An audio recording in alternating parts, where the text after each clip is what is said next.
We're in the book of Habakkuk tonight. We did an introduction kind of last week on the book of Habakkuk. It was written, and I dated it somewhere around 600 BC. It's 606 BC to 593, 597. The dating of it is not that important. It was written primarily to Judah. Judah is the target audience of it. And it's I guess what I described last week, it's the problem of having faith in perilous times. There's three things we talked about in first couple chapters. Watch and see. Chapter 2, stand and see. And the chapter 3 is kneel and see. We talked a few minutes, we introduced a few things about the woes and some of the problems they were having in that response. And I thought the lessons that we pointed out last week, evil is self-destructive. That's number one. Number two, we need to leave God's business where it belongs, and that's with God. Habakkuk is going to be offering some questions of just exactly why, and it's very close in human nature in that regard. For us, the person of Habakkuk, we said last week, very little is known about him. I think perhaps he was a temple musician because, as we pointed out last week in Habakkuk chapter 3 and verse 19, it refers him to that regard. If, in fact, he was a musician in the temple, he would be a Levite descendant somewhere in that neighborhood. When Habakkuk writes his book, this particular writing, Nineveh no longer exists. It has been totally destroyed. And Babylon is going to gloat over its own victory in these things. This question, since Ricky wasn't here last week, we'll pick on Ricky.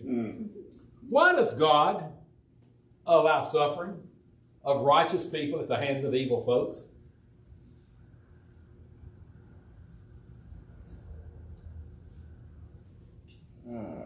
Handy. That's a loaded question, Ricky. Yeah, well, there's no respecter of persons. God, and we talked about that last week. All joy when you fall in diverse temptation. We read that passage last week that the trial of our faith bringeth perseverance, and perseverance bringeth patience, and in that regard, there's sometimes benefits there. I went to Romans 5, and when you just quoted part of that. We see that here Habakkuk basically presents a problem in his own mind. The answer is, how can God allow evil to triumph? You go to Habakkuk chapter 1, the first 4 verses, and we kind of introduced some of those things a little bit last week. Habakkuk is concerning himself with why the tyranny, why the oppression, why the wrong is allowed to continue. Lord, just how long will this go on? Now, I have a question for you, and I think I don't remember I asked this question last week or not. Is this the only one in the Bible that we know of that ever asked this kind of question? No. Okay. As Ricky said, let's go on a rabbit for a little while. Let's go to Psalms chapter 13. And here it's a Psalm of David. David is questioning, how long, O Lord, will you forget me forever? How long will you hide your face from me? How long shall I take counsel in my soul, having sorrow in my heart daily? How long will my enemy be exalted over me? Consider and hear me, O Lord my God, enlighten my eyes, lest I sleep the sleep of death, lest my enemy should say, I have prevailed against him, lest those who trouble me rejoice when I am moved. But I have trusted your mercy. My heart shall rejoice in your salvation. I will sing to the Lord because he has dealt bountifully with me. David is one of the ones that I thought of perhaps when he was troubled. Lord, just how long will you forget me in this state? But even more so, there's what I'm going to use the word, a major prophet that does basically the same thing. Let's go to Lamentations. Jeremiah is the one that I was thinking about when Jeremiah prophesied. Basically, it was a funeral for a city of Jerusalem. Let's go to Lamentations, and let's look particularly at chapter 3. I believe is where we're going. Yeah, Lamentations. Any comments or thoughts as we introduce this work here? God allows the suffering to cause humanity sometimes to return back to Him, or He causes us to see the dire straits that sin and rejection has put us in. And I'm going to say that many times, and this is open for discussion, many, many times, the problems that we find ourselves in, we may want to blame God, but they're really because of our own doing. They're because of our own rejection. They're because of our own heartache. I want to go to Lamentations chapter 3. The prophet is complaining about his own calamity. And this is Jeremiah the prophet. He said, I am the man who has seen affliction by the rod of his wrath. He has led me and made me walk in darkness and not in light. Surely he has turned his hand against me time and time again throughout the day. Does not this sound like Habakkuk? When Habakkuk begins to talk about in Habakkuk chapter 1, oh Lord, just how long will you not hear my prayer? Oh Lord, how long is it going to be that you've forgotten me? Had God truly forgotten Habakkuk? No. Now, I think I pointed this out last week. This particular book is one that Habakkuk represents the people of Judah. He's not writing he's not writing to the people from God. He is representing himself and taking their questions back to God. Does that make sense to you? Habakkuk is not writing to the people. He's not speaking to the people. He's taking the case for the people back to God. And that's a little bit unique in the way that it's written. Back in Jeremiah or Lamentations chapter 3, He has aged my flesh and my skin and broken my bones. He has besieged me and surrounded me with bitterness and woe. He has set me in dark places like the dead of long ago. Now, the reason I use that passage is this. Do we ever find ourselves in dark places in life? What are some of those places? What do you do when you find yourself in those places? We're either scared. You're scared. Having problems. We're having problems. Don't you think we many times have the same have the same worry or the same problem that Habakkuk had? Do you see the human nature of this book? As I said before, sometimes we have to look at the problems that we have. Job at times had those same. Job had the same questions. You not ask how long, we just ask him sometimes. Why? And I think this is a problem that has faced most of God's people at some time in our life. You find things that's happening, tragedy, disease, bad circumstances, and you wonder why. The prophet Habakkuk is questioning how one can understand and justify the ways of God. And I think it's a very human response like that. And that's, he's concerned with trying to find out just why it's allowed to. I said this last week, and I was reading one of the commentaries, and I don't know which it was. They referred to Habakkuk as the doubting Thomas. Why, Lord? Well, he was questioning. I don't know whether that was any thoughts. I would say this, the book of Habakkuk, it begins with gloom, but it ends with glory. Yeah. As I said, stand by and watch, but then kneel down and see. God's hand is in it all. I think about the book we had here a couple of months ago, Jonah, the cat, whenever that fish swallowed him up, he got to praying and thinking twice about where he was at. Now, Andy's mind, I want to go to Revelations. I'm one of those people that, I guess I don't run Revelations like I should, but I want to go to Revelation chapter 6. I believe that Revelations had been fulfilled of the people that was under this, was doing what he was saying. Here were Christians under a very evil ruler, Domitian, in the latter part of the century, the first century AD. Somewhere, and then here again, the dating of it, 90, 96 AD, 93. I'm not going to quibble or argue the exact date of Revelation, but I believe it was written in the latter part of the first century. And it was under Domitian rule. Listen to these martyrs, if you would, Christians of the first century. What's that? They were under the altar, Burnell says. That's right. Let's we see the first seal being opened as the conqueror and the conflict on the earth. We see him tell them, come and see. But I want to pick up in verse 9. I'm in Revelation chapter 6. And I looked at this as basically not a parallel passage, but a parallel situation of what Habakkuk is trying to say to us in his writings. When he opened the fifth seal, I saw under the altar the souls of those that have been slain for the word of God and for the testimony which they held. And they cried with a loud voice, saying, How long, O Lord, holy and true, until you judge and avenge our blood on those who dwell on the earth?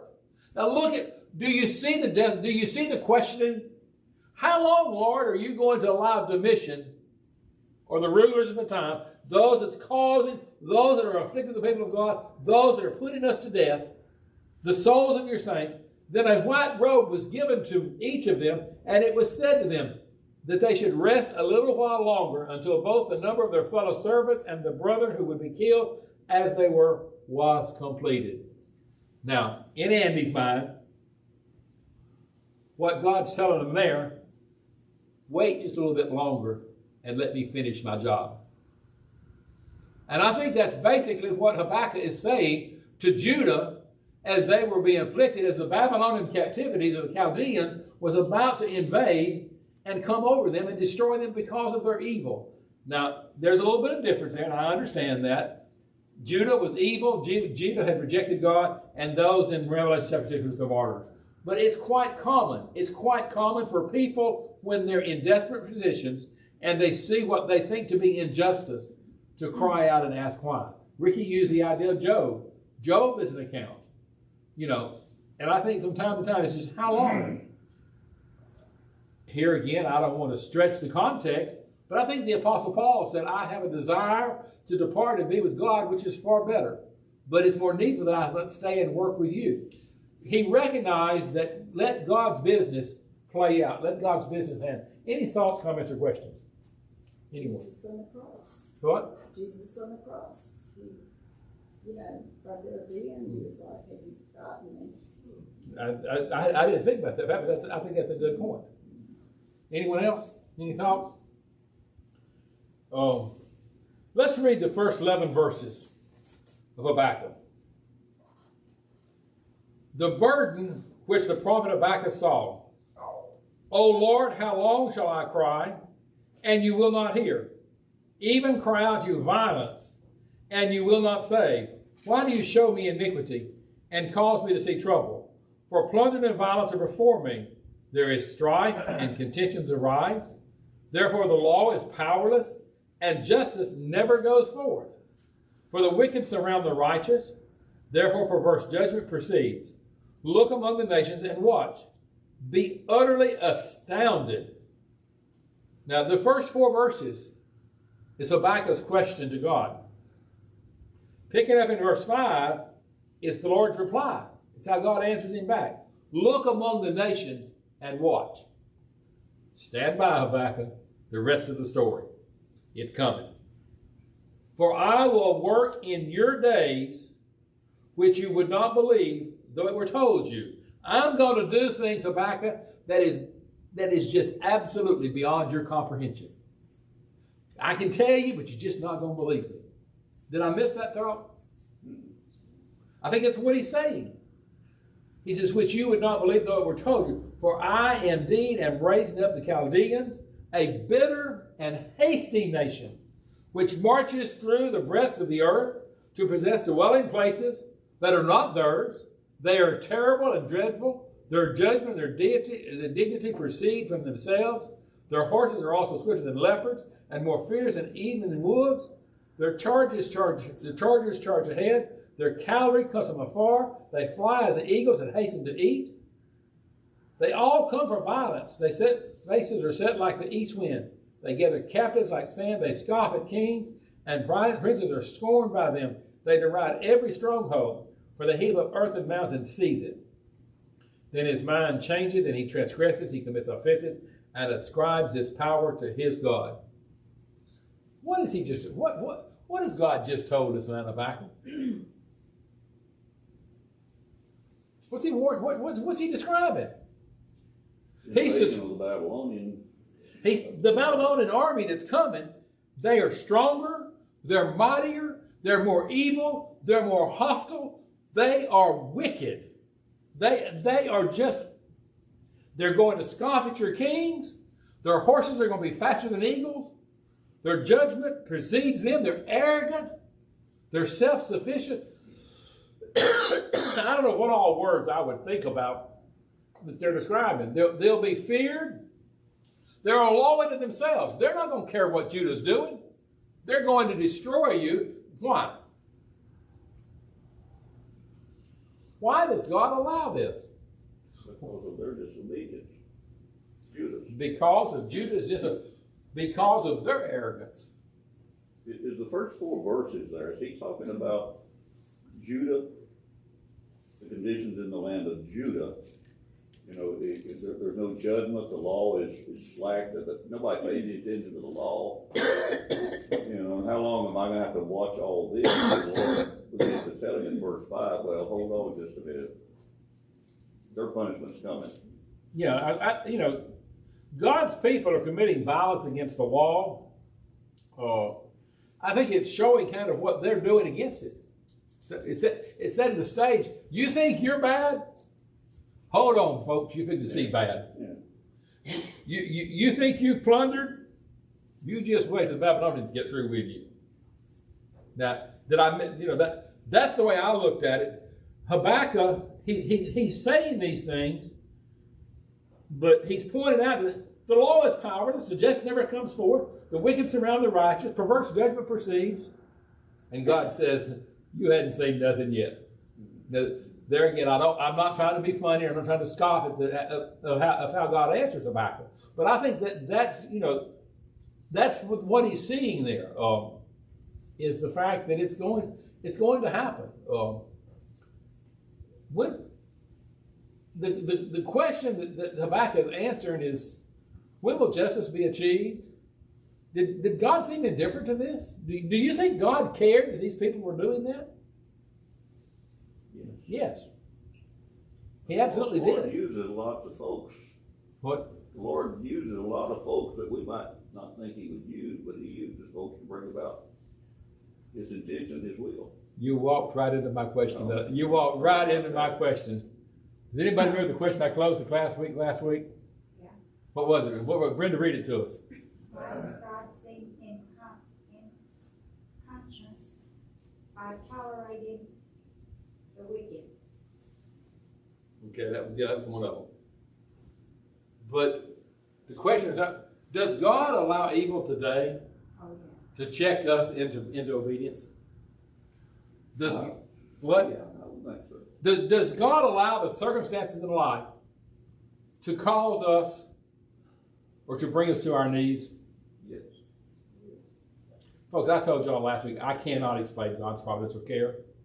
I don't think the finite mind can grasp the wisdom of the Almighty God. But God is in control. It's God's business. Now, do I say that God caused 9/11? That's not what I'm saying. I'm not saying God put it in the mind of 9/11 to create 9/11. But there was a study done shortly after 9/11, when the evil happened. There was more people in houses of worship in America the following week than in the history of our nation. Now, how statistics came up with that, I don't know. But I remember reading an article about the nation as a whole how many times, turn and pray. Our politicians, they said, all we do is pray for them. You know, pray. I'm not saying God caused it to happen, but I think events like that causes us to turn back to God. You think about the natural disasters, hurricanes, tornadoes, wildfires, those things like that. God may not send those in that term, but I think it causes us to go back to see a dependency on God. So in that sense, yes, I'm going to answer the question. God allows evil things. God doesn't cause them, but he uses the evil things or bad things that happen to cause us to turn back to him. And I think that's the life lesson here in Habakkuk. When he answers these questions, he does that. Yeah, somebody help me out of this hole I'm digging myself in. I remember the first Iraq war, the first one. Mm-hmm. And people were afraid. You know, Iraq's got nuclear weapons, and it's going to be in the whole Middle East. It's going to explode, and we're on the brink of World War III. The first Sunday after that started, this building was completely full of people. It was amazing. But as the war progressed, and you found out that it ain't going to be that bad, well, they, of course, began to drift off. And, you know, we become afraid, but when the dangers come, well, let's go back to that war. Bad things cause people to turn to God, and complacency drives us back into our ways. Mm-hmm. And I think that, we become a complacent society. And I think you see that with Judah. Burnell? I'll give you an example sort of that. It takes a tragedy sometimes to bring people to their knees. Mm-hmm. I'll give you an example of that. I've heard my uncle, when he lived in Port Arthur, the depression was going on in the 30s and 32s and 40s, 20s, 34. He said the churches, people would just flock to the church and had to stand in the doorways and the windows listening to people preach the gospel. He said they was hungry for the gospel. But he said the war come on in 41. People went to work in the war plants and the churches dropped. Mm-hmm. So it takes a tragedy sometimes to bring some people to their knees. Please don't take this as a negative criticism. I've had people, Andy, can you come preach Mama's funeral? Can you come preach Daddy's funeral? They're not really religious families. And, we go, we do what we can. But they'll tell you, well, I'll see you Sunday in the Lord's house. I'll see you next week. I'm going to come back to the church. I'm going to come back and I'm going to get back in duty. That's wonderful and that's great. And they come 3 or 4 weeks, and then they have an excuse why they're not coming. And you go visit them and they say, well, we'll check back. And as time goes on and as time heals the hurt, they go right back where they're at. I'm not saying that's, that may be an application we can make from Habakkuk. But sometimes when tragedy strikes, we use God as a catch-22. And when it's over, oh well, we put it back on the shelf. You got something to say, Ricky? You're looking at. No, I mean, we're just like they were. Mm-hmm. They were people and we're people, and we do the same thing. Mm-hmm. They were doing. That's exactly right. Let's look at any thoughts or comments. Let's look at verse 12. This is the second question. The second question that he asked. Are you not from everlasting, O Lord my God, my Holy One? We shall not die, O Lord. You appointed them for judgment. Our rock, you have marked them for correction. You are the purer eyes to behold evil, and cannot look upon wickedness. Why do you look on those who deal treacherously, and hold your tongue when the wicked devours, a person more righteous than he? Why do you make men like fish of the sea, like creeping things that have no ruler over them? They take up of them with a hook, they catch them in their net, they gather them in the drag net. Therefore they rejoice and are glad. Therefore they sacrifice to their net and burn incense to their drag net, because by them their shares is sumptuous, and their food plentiful. Shall they therefore empty their net and continue to slay nation without purity?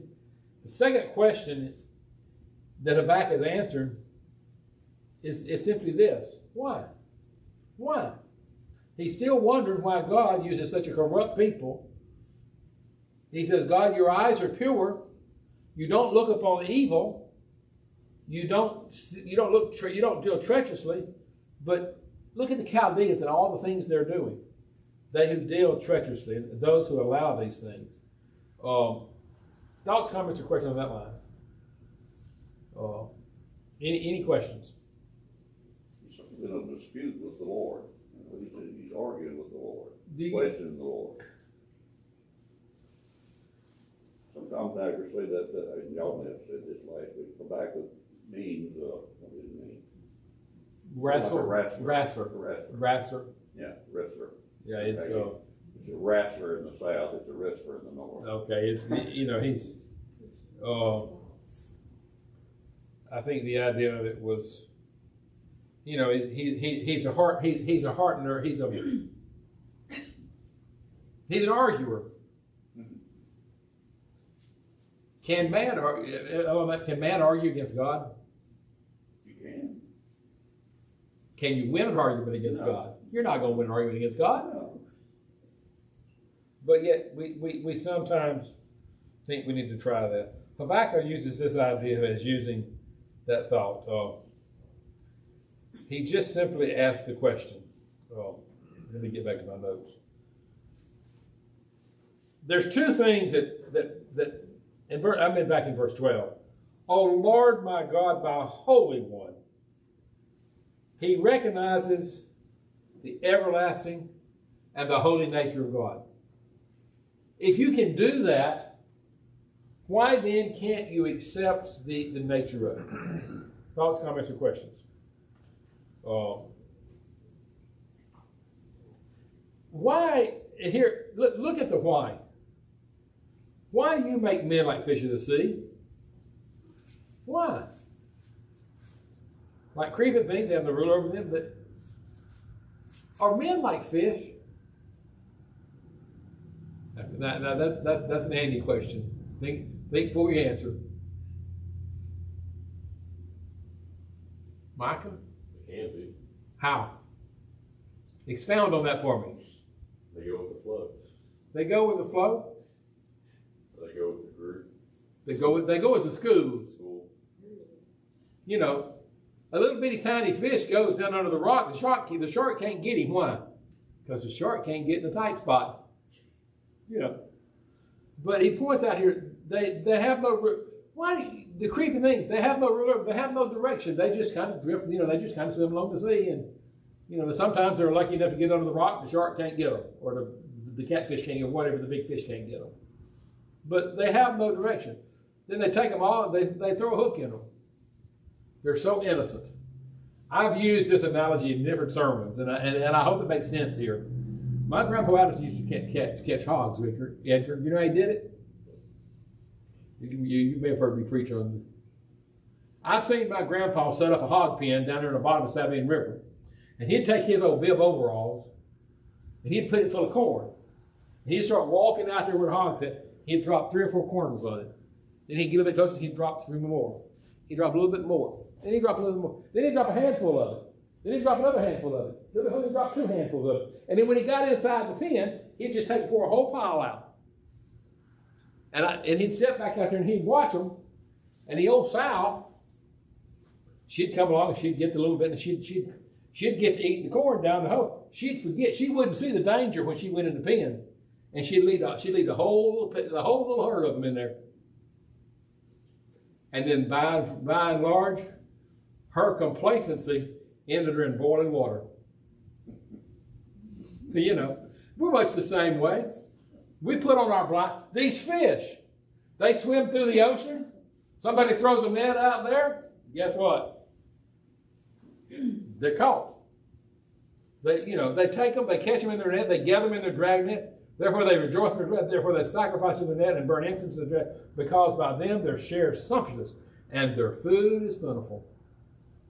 Shall they therefore empty their net and continue to slay nations without pity? They're going to go right back good again. They're going to go right back good again. They're going to catch more and more and more. Any thoughts or comments on that line? It's interesting if you just kind of take that more literal, like a hierarchy, how man was supposed to do a creation. Mm-hmm. And now he's lowered the creation I've look and they ain't kind of get. I've sometimes said the animals have got more sense than humans have. You know. And I'll just leave it at that. Any thoughts, comments, or questions? Do you see that basically here Habakkuk is raising a question about God's apparent inconsistency? Why, God, why are you so inconsistent? Why, God, have you allowed this inconsistency? The reality of God, you're holy, you're eternal, you're great, you're my holy one in verse 12. But then he comes back and he says, you're not going to wipe us out. What about the faithful? Where is the remnant? Now here again, my mind's drifting off another rabbit trail. Where is the faithful remnant of Judah when all this is taking place? In God's care. Talk about that in the second chapter now. The just, righteous are going to live by faith. They're going to be preserved. Let's look at that. That's where I'm going. The faithful remnant, they're not going to be scared. They're not going to be punished. And the reason I said this is, where are the faithful remnant? In God's care. Just learn to trust God, have faith, and let God handle it. Let God take care of it. Let's look at chapter 2. Let's look at chapter 2. I will stand my watch and set myself on the rampart, and watch to see what he will say to me, and what I will answer when I am corrected. Then the Lord answered me and said, write the vision and make it plain on the tablets. Habakkuk, you make it understandable, that he may run who reads it. That he may run who reads it. For the vision is yet for an appointed time, but at the end it will speak and it will not lie. God's word is sure. That's what, though it tarries, wait for it, because it will surely come. It will not come. Now here again, let's skip forward to the New Testament. What was one of the problems at Thessalonica concerning the resurrection of Jesus? I totally lost you, didn't I? They expected the Lord to return when? In their lifetime. Yeah. Paul said he'll come when he gets ready to. It's been 2,000 years, give or take a day or so, and the Lord still hadn't come. What's God telling us today? Is God coming? Is the second coming of the Master going to happen? Absolutely. When's it going to happen? I don't know. But I live by faith that he's coming. Are you ready? Now here again, I don't want to get too far off the book of Habakkuk because we're studying the minor prophet here. He says in this context, though he tarries, wait for it, because it will surely come. You can expect it, you can think about it, you can look for it, but it will happen. It's coming. I've got it. Scoffers ask, when is the time that's coming? For all things continue as they are from creation. So why do you keep telling me he's coming? He's coming in my lifetime. And But that's the way the people are today. And the fact that he's not coming in my lifetime, does that diminish his punishment? Does that diminish his word? Well, we all expect him to do something in our lifetime. If I go to Thessalonica and he ain't done it yet, so I'm beginning to doubt he ain't coming. I mean, that's the way a lot of people are today. And I think, I always have been. and to certain degree, and I'm going to get off the notes, I'm going to digress a minute. I think all of us, to some degree, get that way. Mm-hmm. Well, the Lord hadn't come yet, so he's coming. I believe he's coming, but he's not coming while I'm here. So I've got time to get right. I've got time to get right. Well, guess what? You may not. Let's go back to verse 4 of Habakkuk 2, so that I get too far off. Behold the proud. His soul is not upright in him, but the just shall live by his faith. The just shall live by faith and not by sight. Walking by faith. Folks, faith in the Almighty God has always proven to be the correct way. Faith in the Almighty God has always proven to be the right way. Faith without works is dead, being what? Alone. Faith without works is useless, void, no, He's saying here, behold, how these things. Then he says in verse 5, indeed, because he transgresses by wine, he is a proud man. Woe to the wicked. Let me get back on my notes before I get too far off. Woe to the wicked. He's fixed to start here verses 6 through 8. Indeed, because he transgresses by wine, he's a proud man. He does not stay at home, because he enlarges his desires as hell, and he is like death and cannot be satisfied. Is death ever satisfied? It comes to all mankind. Folks, when death comes, it's coming to all of us. Death is not, it's always there. He gathers him of all nations and heaps him from all people. While all these take a proverb against him and a taunting riddle against him, saying, woe to him who increases what is not his, how long? And to him who loads himself with many pledges. Will not your creditors rise up suddenly? Will not a weight oppress you? And you will become their booty, because you have plundered many nations. All the remnant of the people shall plunder you because of the blood. He's pointing out here that woe to him who increases what is not his. Woe! Woe to him. Makes himself rich with loans. And it's kind of sarcastic. He says that Babylon was destroying, and they were going to get their things back. Will not your creditors rise up suddenly and devour you, those who collect you? Well, you will become plunder for them. And God in verse 8, I think God gives 3 charges against the Babylonians. They looted many nations, they shed blood, and they done violence. Because you have plundered many nations, remnant of the people, because of men's blood and the violence of the land and the city, and all who dwell in it. Any thoughts are coming on that line? Second woe, verse 9. Woe to him who covets evil gain for his house. The one who acquires his wealth by plundering others. Woe to him who covets evil gain for his house, that he may set his nest on high, that he may be delivered from the power of disaster. You give shameful counsel to your house, cutting off many people and sin against your soul. And the stone will cry out from the wall, and the beam from the timbers will answer it. In this context, those who are witnesses to what has happened, they'll see these things. And the third woe in verse 12, woe to him who builds a town with bloodshed. Has that ever worked for any nation?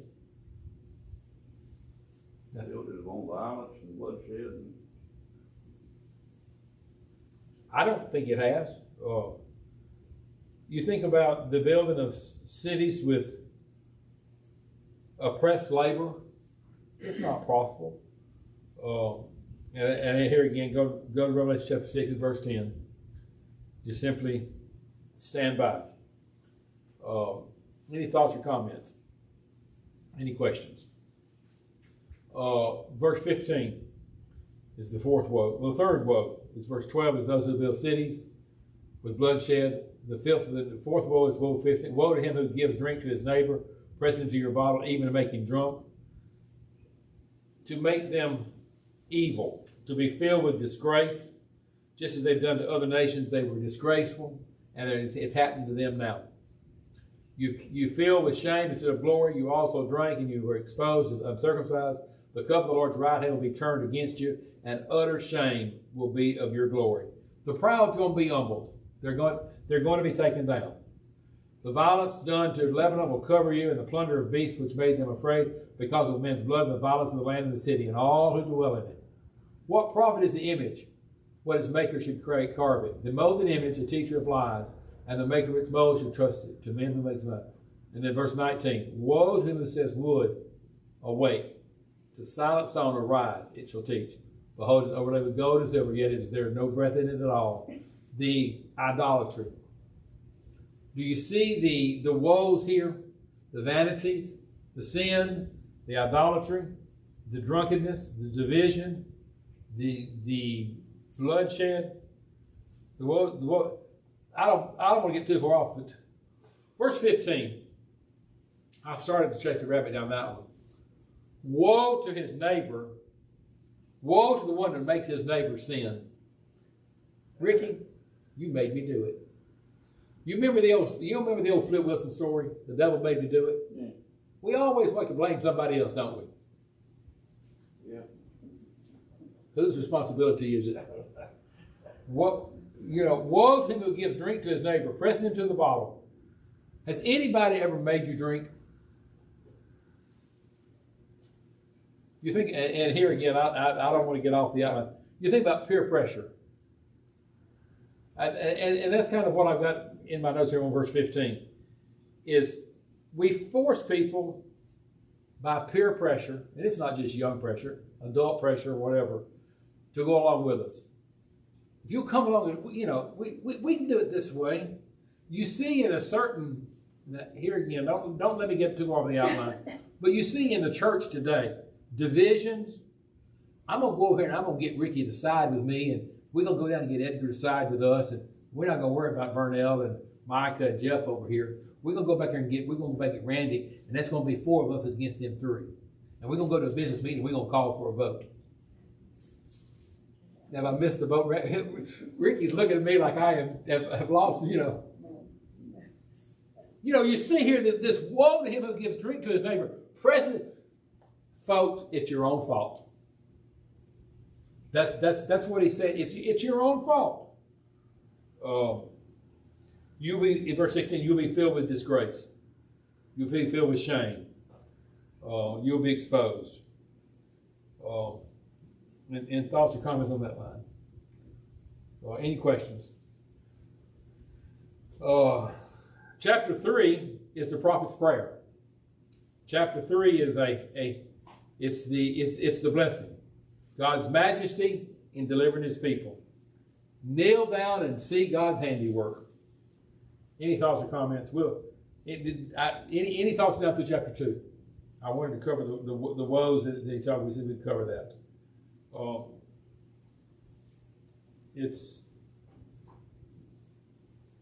Look at verse 2. O Lord, I have heard your speech and was afraid. O Lord, revive your work in the midst of the years. In the midst of the years, make it known. In wrath, remember mercy. The Lord has answered all of his questions. And he says, bring it back to the Lord. We'll look at chapter 3 next week. Any comments or questions? I've enjoyed the class.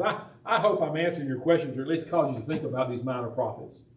I think somebody else or sometime ought to be teaching, because my mind I understand it a little better. What's that? You helped me to understand it better. It's not as much confusion. I don't know whether, Ricky, I don't know what I'm doing. I look at these things. I told my wife, I said, I wish I had somebody that was skilled in it a whole lot better than what I am. But we'll pick up with chapter 3, Lord's willing, next week. We want to. You got an invitation, son? We never want to close a class without an opportunity to come home, to realize just how far sin has taken us. God invites us back, just like Judah. You see the evil they had, but there's a faithful remnant where the just shall live by faith. The just shall live by faith. How's your faith tonight? If I can assist you in some way, making your life right with God, and your faith growing stronger, I want you to respond as we sing the first and last verse of 348, almost persuaded. 348, first and last verse.